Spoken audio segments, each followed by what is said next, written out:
Trent, please, you can't just throw me out like this. Janelle, you threw us out the second you kissed your boss.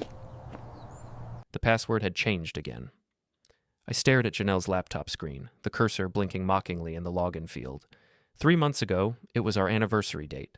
2 months ago, our dog's name. Last month, some gibberish combination I never figured out. Tonight, sitting in my basement workshop at 2 a.m. with a half-empty bottle of bourbon keeping me company, I realized I didn't even want to know what it was anymore. Before we dive deeper into this story, I have one small request. Please subscribe, drop a like, comment, and hit that hype button to boost this channel so more people can discover these incredible Reddit stories. My name is Trent Mallory, and I'm a structural engineer. I understand load-bearing walls, stress points, and how things fall apart when the foundation shifts. What I didn't understand was how my marriage had become a condemned building without me noticing the cracks. The basement smelled like sawdust and motor oil, familiar scents that usually calmed me.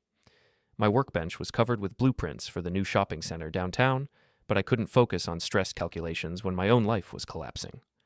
Above me, I could hear Janelle moving around, probably getting ready for another early morning meeting with her marketing team. Funny how those meetings always required new perfume and her good jewelry. My phone buzzed. A text from Derek, my oldest friend and former college roommate. "Still up? Saw the light in your basement window?" "Can't sleep," I typed back. "Come over if you want. Back door's open." Derek lived 3 blocks away in the same middle-class neighborhood where we'd both settled after college. He was a former bouncer turned security consultant, built like a linebacker, but with the temperament of a golden retriever. If I was going to have a breakdown, he was the right person to witness it. 5 minutes later, his heavy footsteps creaked down the basement stairs. He took one look at me, the bourbon, and Janelle's laptop, and grabbed 2 glasses from my mini-fridge. "So," he said, pouring himself 3 fingers of bourbon. "We're having that kind of night." Her password changed again. The words came out flat, emotionless. 3rd time in 3 months. Derek settled into the old recliner I'd salvaged from a job site. Maybe she's just being security conscious, identity theft and all that. I laughed, but there was no humor in it. Right. That's why she's been working late every Tuesday and Thursday for the past 6 weeks, really dedicated to preventing identity theft. Trent. And the new perfume, the one that cost more than my truck payment. She's wearing it to prevent identity theft too, I guess? Derek was quiet for a long moment, studying the amber liquid in his glass. "What are you going to do?" "I don't know yet." I took a long pull of bourbon, feeling it burn down my throat. But I'm done pretending I don't see what's happening. Upstairs, a door closed. The shower started running. At 2:30 in the morning, Janelle was taking a shower. Because that's what innocent wives do at 2:30 in the morning. "Remember when we met?" I asked Derek. She was dating that investment banker, the one with the BMW and the condo downtown. She told me she was tired of men who only cared about money and status. People change, man. "Yeah, they do." I opened the laptop again, staring at that blinking cursor. But they don't usually change back into exactly what they said they hated. Derek leaned forward. "You want my advice? Talk to her, straight up. Ask her what's going on." I did. Last week, she said I was being paranoid and insecure, that her job requires networking and relationship building, that I wouldn't understand because I work with blueprints and concrete instead of people. Ouch. Yeah, apparently I'm too blue-collar to understand the complexities of modern marketing. I closed the laptop with more force than necessary. You know what I understand? I understand that when someone starts hiding their phone, changing passwords, and coming home smelling like expensive cologne that isn't mine, the foundation is compromised. The shower stopped upstairs. We both looked at the ceiling, listening to Janelle's footsteps moving from the bathroom to the bedroom. "There's a company party tomorrow night," I said. "Some big client event at that new rooftop place downtown. She asked me to come, said it would be good for me to meet her colleagues." That sounds positive. Or she wants witnesses when she introduces me to her boss, Russell Baird, the guy she's been having all those late meetings with. Derek's expression darkened. "You think it's him?" "I know it's him." I pulled out my phone and showed Derek a photo from Janelle's Facebook page. This was from their office Christmas party. Look at how they're standing. In the photo, Janelle was wearing a red dress I'd never seen before. Russell Baird stood next to her, his hand resting possessively on her lower back. He was tall, silver-haired, wearing a suit that probably cost more than I made in a month. They were both smiling, but there was something intimate about their body language that made my stomach turn. "Could be innocent," Derek said, but his tone suggested he didn't believe it. Look at his eyes. Look at how she's leaning into him. That's not how you pose with your boss unless you're sleeping with him. Derek handed me back the phone. So, what's the plan for tomorrow night? I'm going to that party. I'm going to smile and shake hands and play the supportive husband, and I'm going to watch them together, in person, so I know for sure. And then? I looked around my basement workshop at the tools and blueprints and half-finished projects that represented my real life, the life Janelle had grown tired of, the life she was actively betraying.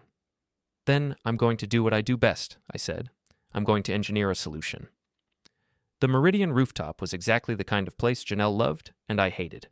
All glass and chrome, with overpriced cocktails and waiters who looked like they'd stepped out of a fashion magazine. The city sprawled out below us through floor-to-ceiling windows, twinkling lights that made everything seem magical and sophisticated. I stood near the bar, nursing a beer that cost $12, watching my wife work the room. She was in her element here, wearing a black cocktail dress I'd never seen before, her laugh carrying across the space as she moved from group to group. She looked beautiful, confident, alive in a way she never did at home anymore. "You must be Trent." A voice beside me made me turn. Russell Baird extended a manicured hand, his smile practiced and predatory. "I've heard so much about you." Up close, he was even more polished than in the photos. Expensive suit, perfect teeth, the kind of tan that came from weekend trips to places I couldn't afford. He was everything I wasn't, and we both knew it. "Mr. Baird." I shook his hand, noting the firm grip, the way he held it just a second too long. "Thanks for inviting me. Janelle speaks very highly of you." "She's exceptional. Really exceptional." His eyes found Janelle across the room. "You're a lucky man." There it was, the challenge delivered with a smile that didn't reach his eyes. I felt something cold and sharp settle in my chest.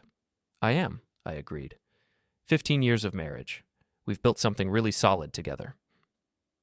Russell's smile faltered slightly at the word built. Good.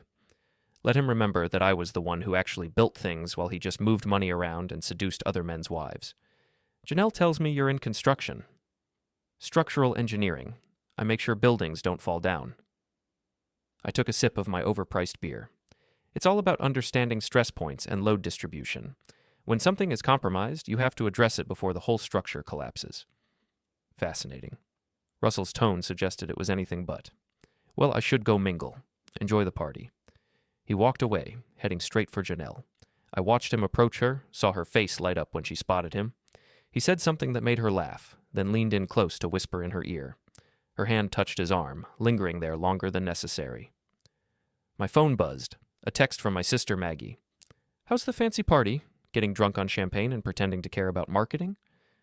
Maggie was 3 years younger than me, worked in IT for the county, and had never liked Janelle. She'd called her high maintenance from day one, which had caused more than one family dinner argument over the years. Tonight, I was starting to think Maggie had been right all along. "It's educational," I texted back. "Learning a lot about relationship building." "Gross. Want me to fake an emergency so you can escape?" Before I could respond, the crowd's attention shifted toward the center of the room. Someone was making a toast. Russell stood with a champagne flute raised, Janelle beside him, both of them glowing under the soft lighting. "Ladies and gentlemen," Russell's voice carried easily across the space, "I want to thank you all for making this quarter such a tremendous success, but I especially want to recognize someone who's been instrumental in our recent victories." He turned to Janelle, his smile warm and intimate. "Janelle Mallory has brought creativity, dedication, and passion to everything she touches. She's the kind of partner every man dreams of having." The word partner hit me like a physical blow. Around us, people applauded, but all I could see was the way Russell was looking at my wife, and the way she was looking back at him. "She deserves someone who truly appreciates her talents," Russell continued, his eyes never leaving Janelle's face. "Someone like me." The room went quiet. A few uncomfortable laughs rippled through the crowd. Janelle's cheeks were flushed, but she was smiling, caught up in the moment and the attention. Then Russell leaned in and kissed her. Not a friendly peck on the cheek, but a full, passionate kiss on the lips. Right there, in front of everyone, including her husband. The silence stretched for what felt like hours, but was probably only seconds. Then the whispers started, spreading through the crowd like wildfire. I could feel eyes turning toward me, waiting for my reaction. I set my beer down on the nearest table and walked toward the center of the room. The crowd parted, creating a clear path to where Russell and Janelle stood frozen, finally realizing what they'd just done. "Well," I said, my voice carrying clearly in the sudden quiet. "That was illuminating. Janelle's face had gone pale. Trent, I can explain. No need. I looked around at the assembled crowd, all these polished professionals who were about to get the most interesting gossip they'd had in years. I think your boss explained everything perfectly. She deserves someone who appreciates her. Someone like him? I turned to Russell, who was trying to look defiant, but mostly just looked embarrassed. You're right about one thing. She is passionate about everything she touches. Hope you're prepared for that level of intensity. Then I looked back at Janelle, my wife of 15 years, the woman I'd built a life with, and felt something fundamental shift inside me. The foundation of our marriage hadn't just cracked. It had completely collapsed. So do I said quietly. Deserve someone better, I mean. I walked toward the elevator, leaving behind the shocked silence and the whispers and the woman who had just publicly humiliated me in front of a room full of strangers. As the elevator doors closed, I caught a glimpse of Janelle pushing through the crowd, trying to follow me, her face desperate. Too late. The foundation was compromised, and I was done trying to shore it up. My phone buzzed as the elevator descended, a text from an unknown number. OMG, did you see what just happened at the Meridian? Someone got it on video. I didn't recognize the number, but the message was followed by a video file. I opened it and watched myself walk away from my wife's very public betrayal. The image shaky, but clear enough to see Russell's kiss and my response. Another text, this time from Maggie. Holy shit, Trent. It's all over social media. Are you okay? I stepped out of the elevator and into the cool night air, finally able to breathe again. My truck was parked 3 blocks away, and I walked slowly, thinking about stress points and structural failure and what happened when you finally stopped trying to hold up a building that was determined to fall down. By the time I reached my truck, I had 17 missed calls from Janelle and 43 text messages. I deleted them all without reading them, then drove home to start planning the demolition.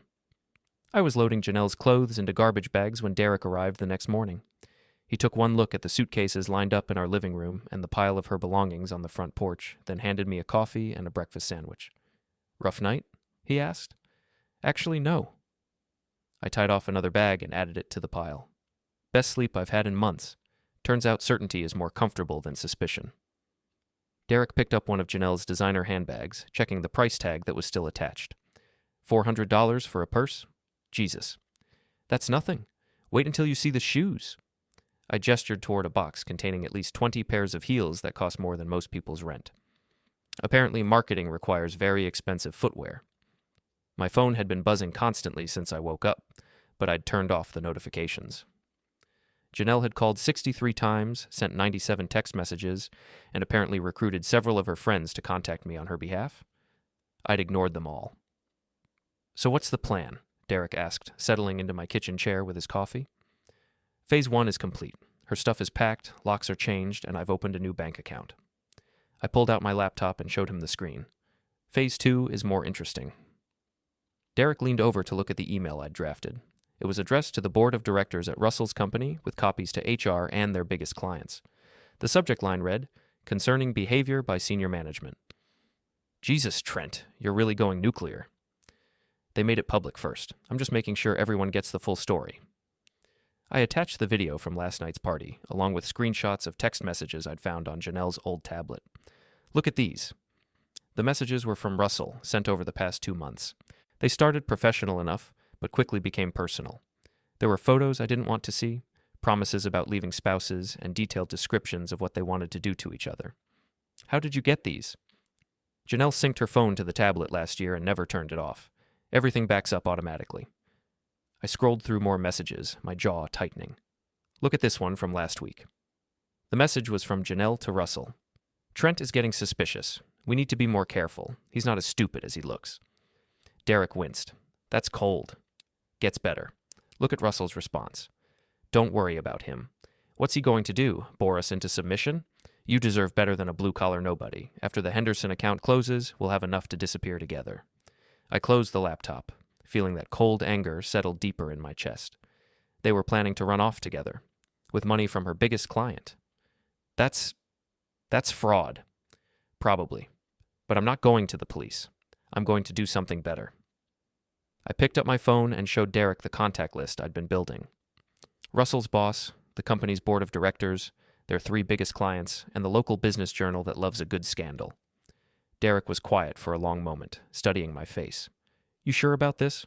Once you send those emails, there's no going back. They humiliated me in public, in front of a room full of people, with cameras rolling.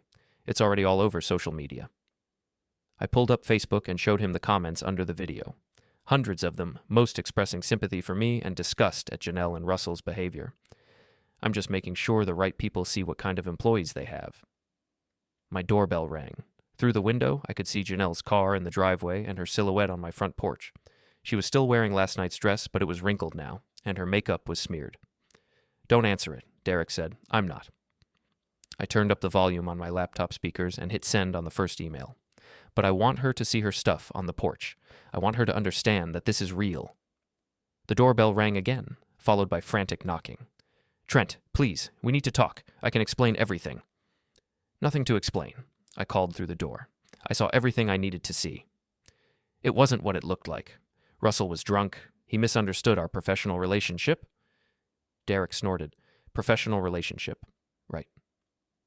I sent the second email, this one to HR with a detailed timeline of Russell and Janelle's affair, complete with evidence of them using company resources for personal meetings.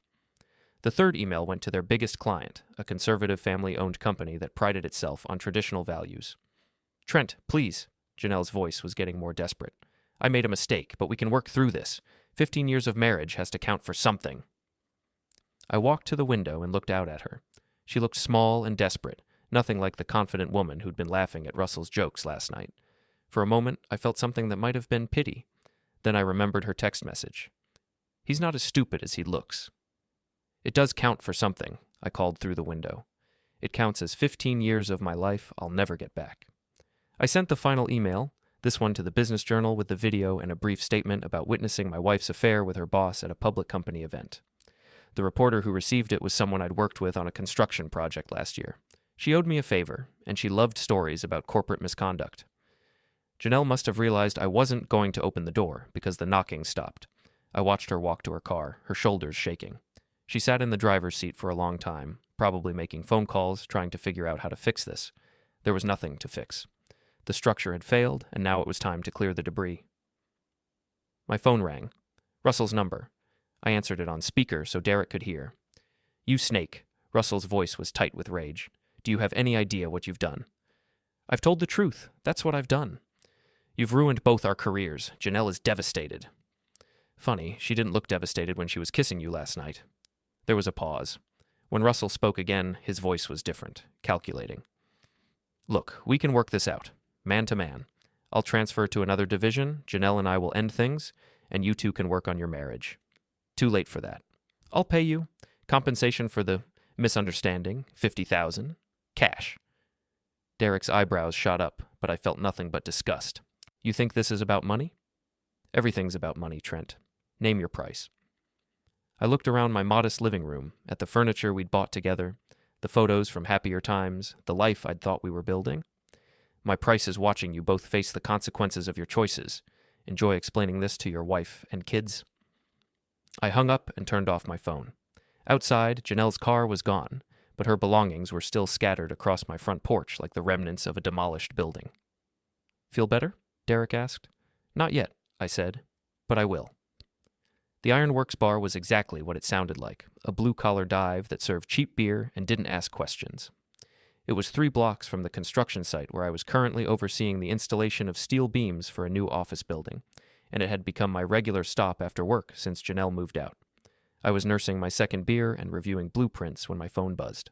A text from my sister Maggie. "Saw the news story. Holy shit, Trent, you're famous." The Business Journal had run the story that morning, complete with the video from the party and quotes from anonymous sources within Russell's company. The headline read, "Marketing Manager and Boss Caught in Public Affair at Company Event." It was already being shared across social media and picked up by other local news outlets. "Buy you a drink?" a voice beside me asked. I looked up to see Tom Bradley, a guy I'd known since high school. We'd been friends once, part of the same group that hung out at Derek's house on weekends, but we'd drifted apart after I married Janelle. "Sure," I said, though I was surprised to see him. Tom ran a successful plumbing business and lived in the same upscale neighborhood where Janelle and I used to live. We moved in different circles now. Tom ordered 2 beers and settled onto the bar stool next to me. "Saw the video?" he said without preamble. "That was brutal, man. I'm sorry." "Thanks." I closed my laptop and gave him my attention. Didn't expect to see you in a place like this. Yeah, well, Tom took a long pull of his beer. Sometimes you need to drink somewhere that doesn't remind you of your problems. Something in his tone made me look at him more carefully. Tom had always been the golden boy of our group. Star athlete, successful business owner, perfect wife, 2 kids. But tonight he looked tired, older than his 46 years. Everything okay? Tom laughed, but there was no humor in it. You know, I was going to ask you the same thing, but after seeing that video, I think you might be the only one of us who has his shit together. How do you figure that? Because you did something about it. When you found out your wife was cheating, you didn't just sit there and take it. You fought back. I studied his face, noting the dark circles under his eyes, the way his hands shook slightly when he lifted his beer. Tom, what's going on? He was quiet for a long moment, staring at the bottles lined up behind the bar. You remember my brother-in-law, Kevin? Lisa's younger brother? I nodded. Kevin was a few years younger than us, had always been the family screw-up. Drug problems, couldn't hold a job, constantly borrowing money from his sister and her husband. He's been living with us for 8 months now. Lisa insisted, said family takes care of family, and he just needed a chance to get back on his feet. That's generous of you? Generous. Tom's laugh was bitter. Yeah, that's what I thought, until I came home early from a job last Tuesday and found him in my bed with my wife. The words hit me like a physical blow. I set down my beer and turned to face him fully. Jesus, Tom? 8 months. He's been living in my house, eating my food, and screwing my wife for 8 months. Tom's voice was getting louder, drawing glances from other patrons. And when I confronted them, you know what Lisa said? She said Kevin understands her in a way I never could, that he makes her feel young again. What did you do? Nothing. That's the problem. I threw Kevin out, but Lisa went with him. She's staying at her mother's house, taking the kids with her, says she needs time to think about what she wants. I felt a familiar surge of anger on his behalf. She's making you the bad guy. Exactly. Her whole family is acting like I'm the problem, like I should have been more understanding, more supportive of Kevin's recovery process. They're saying I overreacted, that I should have handled it better. How the hell were you supposed to handle finding your wife in bed with her brother? That's what I said, but somehow I'm the villain in this story. Lisa's mother actually told me I should consider couples counseling to work on my trust issues. I shook my head, feeling the familiar burn of injustice. So what are you going to do? Tom finished his beer and signaled for another. That's why I'm here, actually. I heard about what you did to Russell and Janelle, how you exposed them publicly, made them face consequences. I want to know how you did it. It wasn't complicated. I just made sure the right people knew the truth. But how? I mean, specifically, Lisa's family has convinced everyone that I'm the problem.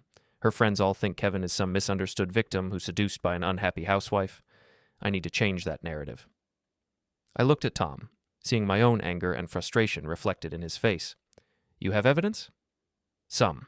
Photos on Lisa's phone that she forgot to delete, text messages between them going back months, Kevin bragging to his friends about landing my wife. Social media? Lisa doesn't post much, but Kevin does. Lots of photos from inside my house, wearing my clothes, using my tools. He even posted a picture of himself in my workshop with the caption, "Living the Dream." I pulled out my phone and opened my notes app. Okay, here's what you do. For the next hour, I walked Tom through the strategy I'd used against Janelle and Russell, how to document everything, how to control the narrative, how to make sure the truth came out in a way that couldn't be ignored or dismissed. The key is making it public, I explained. When it's just he said, she said, people can choose sides based on who they like better. But when there's video evidence, text messages, social media posts, it becomes harder to deny. Tom was taking notes on his phone, his expression growing more determined with each suggestion. This is good. This is really good. Just remember, once you do this, there's no going back. Make sure you're ready for the consequences. I'm ready. I'm ready. Tom raised his beer in a toast. To fighting back. I clinked my bottle against his. To structural integrity. We drank in comfortable silence for a while, 2 men who'd had their foundations shaken but were still standing. Around us, the bar filled with the usual after-work crowd. Construction workers, mechanics, people who built things with their hands and understood the value of solid ground. My phone buzzed with a text from Derek. Saw Russell at the grocery store. He looks like shit. Whatever you did, it's working. I smiled and showed the message to Tom. Patience, I said. The best revenge is watching them realize what they've lost. Tom grinned back. I can be patient. I've got 15 years of marriage to avenge. Then let's get to work. 3 weeks later, I was putting the finishing touches on what I'd come to think of as my masterpiece. The Riverside Motel was exactly the kind of place where desperate people made bad decisions, cheap, anonymous, and equipped with security cameras that the owner was happy to share with the right person for the right price. Maggie sat across from me in the motel's parking lot, her laptop balanced on her knees as she made final adjustments to the social media accounts she'd created. "You sure about this?" she asked for the third time. "It feels like overkill." They humiliated me publicly, and turnabout is fair play. The plan was simple but elegant. Russell had been fired from his job after the board received my emails, but he'd managed to find a position with a smaller firm across town. Janelle had been blacklisted from every major marketing company in the city, but she was interviewing for freelance work. They were both trying to rebuild, to move on from the scandal I'd created. I wasn't going to let that happen. The first phase had been psychological warfare, anonymous emails to Russell's new employer, detailing his history of workplace affairs, fake reviews on Janelle's professional profiles, warning potential clients about her unprofessional behavior. Nothing actionable, nothing that could be traced back to me, but enough to make their lives difficult. The second phase was more direct. I'd hired a private investigator to follow them, document their continued relationship, and gather evidence of Russell's pattern of predatory behavior with other employees. What we found was even worse than I'd expected. "Look at this," Maggie said, showing me her laptop screen. 3 other women have come forward since the story broke. All former employees, all saying Russell used his position to coerce them into relationships. The evidence was damning. Text messages, emails, photos, and sworn statements from women who'd been too afraid to speak up before, but found courage after seeing Russell's public downfall. The private investigator had compiled it all into a comprehensive report that painted Russell as a serial predator who'd been using his authority to exploit vulnerable employees for years. "And Janelle knew," I said, reading through the messages. "Look at this conversation from 6 months ago. She's literally helping him strategize how to manipulate his assistant." Maggie shook her head in disgust. "She's worse than he is. At least he's just a pig. She's supposed to be your wife." My phone rang. The number I'd been waiting for. "Mr. Mallory? This is Detective Sarah Chen with the Fraud Division. We've received your complaint about Russell Baird and Janelle Mallory. Could you come in to give a statement?" "Of course. When works for you?" "How about tomorrow morning, and bring any documentation you have?" I hung up and smiled at Maggie. Phase 3 is officially in motion. The fraud investigation had been the hardest part to orchestrate, but also the most satisfying. It turned out that Russell and Janelle's plan to run away together involved more than just an affair. They'd been systematically overcharging clients, skimming money from accounts, and falsifying expense reports. The private investigator had found evidence of over $200,000 in fraudulent charges over the past year. "You know," Maggie said, closing her laptop, "I never liked Janelle, but this seems excessive even for her. She made her choices. I'm just making sure she faces the consequences." My phone buzzed with a text from Tom. "Lisa filed for divorce today. Kevin moved back in with his mother. Thanks for the advice." Tom had followed my blueprint perfectly.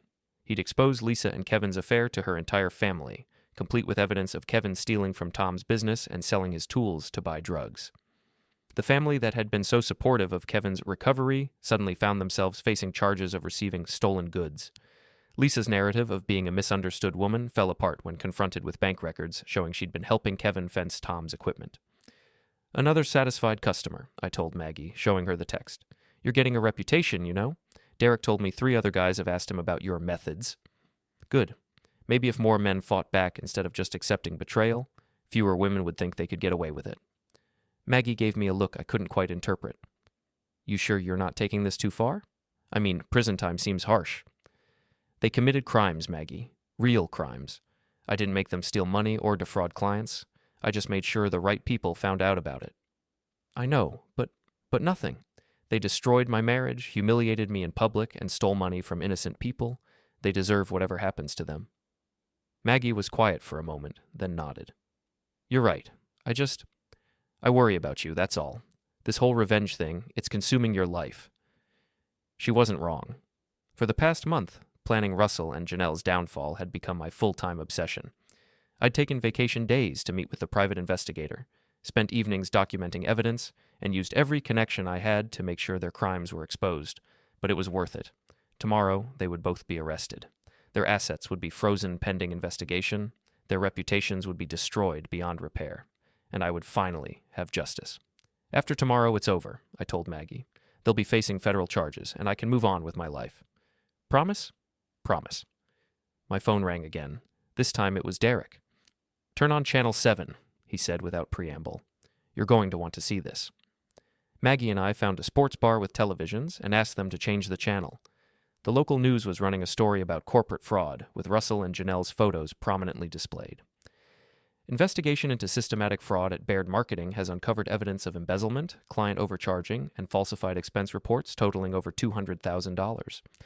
The scheme allegedly involved senior manager Russell Baird and marketing specialist Janelle Mallory, who were previously in the news for their public affair. The reporter went on to detail the charges they would be facing, the ongoing investigation, and the impact on their victims. They showed footage of Russell being escorted out of his new office by federal agents, his face hidden behind a jacket. Janelle's arrest had been equally dramatic, according to the reporter, with neighbors filming as she was led away from her temporary apartment in handcuffs. Holy shit, Maggie breathed. They actually did it. I watched the coverage with a sense of deep satisfaction. This was justice. This was what happened when people faced real consequences for their actions. Russell and Janelle had thought they were untouchable, that they could destroy my life and walk away unscathed. They were wrong.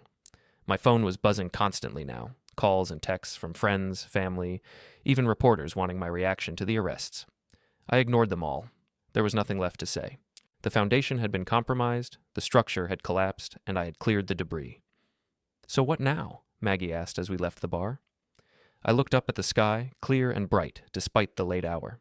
For the first time in months, I felt like I could breathe freely. Now I build something new. 6 months later, I was standing in the kitchen of my new house, watching the sunrise through windows that had never reflected Janelle's face. The place was smaller than our old home, but it was mine, bought with the settlement money from the divorce and located in a neighborhood where nobody knew my story. Derek knocked on the back door, carrying coffee and donuts from the bakery down the street. Morning, sunshine. Ready for the big day? Today was the grand opening of Mallory Structural Consulting, my new business. After everything that had happened, I decided to go out on my own, specializing in forensic engineering, investigating building failures and structural collapses. It seemed fitting.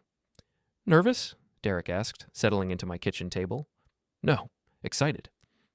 I poured myself coffee from the pot I'd started an hour ago. I've got 3 contracts lined up already, and the insurance work alone should keep me busy for months. My phone buzzed with a text from Tom. Saw your ad in the paper. Congratulations, man. New beginnings for both of us. Tom had also started over after his divorce was finalized. He'd moved to a different city, started a new plumbing business, and was dating a woman he'd met at a church group.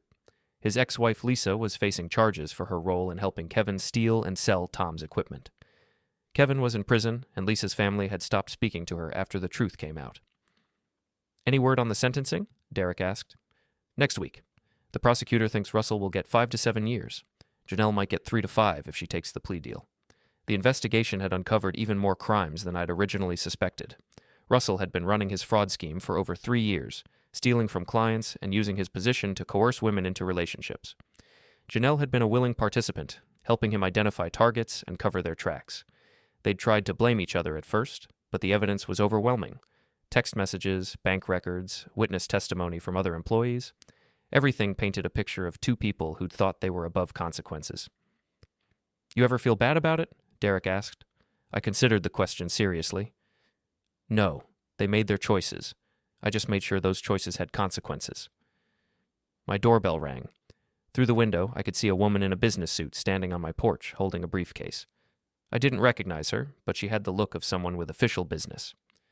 Mr. Mallory, I'm Jennifer Walsh from the district attorney's office. Could I speak with you for a moment? I invited her in, offering coffee that she politely declined. She sat across from me at the kitchen table, opening her briefcase to reveal a thick folder. I wanted to thank you personally, she said.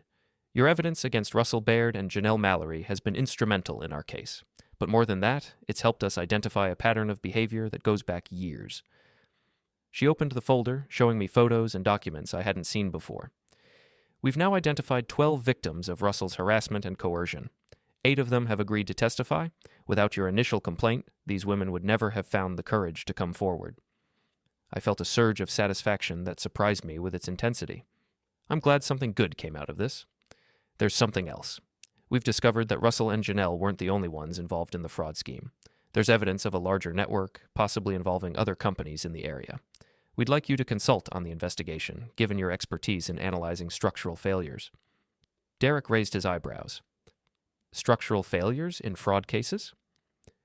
Organizations fail the same way buildings do, I explained. When the foundation is compromised, when people in positions of trust start cutting corners or ignoring safety protocols, the whole structure becomes unstable. Jennifer nodded. Exactly. We think your background could help us understand how these fraud networks operate, how they recruit participants, and where they are most vulnerable to investigation. After Jennifer left, Derek and I sat in comfortable silence, drinking our coffee and watching the neighborhood come to life. Kids walking to school, adults heading to work, the normal rhythm of people living honest lives. So, Derek said eventually, revenge business is expanding into consulting work? I laughed. It's not revenge anymore. It's justice. There's a difference. What's the difference? I thought about it for a moment, watching a young couple walk past my window, holding hands and laughing about something. They reminded me of Janelle and me 15 years ago, full of hope and plans for the future. Revenge is personal. It's about making someone pay for hurting you. Justice is about making sure actions have consequences so other people don't get hurt the same way. Derek nodded slowly. And which one was this? I looked around my new kitchen, in my new house, thinking about my new business and the new life I was building from the rubble of the old one. Russell was in prison, Janelle was facing years behind bars, and a dozen other women had found the courage to speak up about harassment they'd suffered in silence. Both, I said finally. It was both. My phone rang. The caller ID showed the name of a potential client, a man whose wife had cleaned out their joint accounts and disappeared with her personal trainer. He'd gotten my number from Tom, who'd gotten it from Derek, who'd apparently been telling my story to anyone who would listen. Mr. Mallory, I heard you might be able to help me with a problem. I smiled and reached for my notebook, ready to start drawing up a new blueprint. After all, I was in the business of structural analysis now, and it seemed like there were a lot of compromised foundations out there that needed attention. Tell me about your situation, I said, pen poised over paper. Let's see what we can build.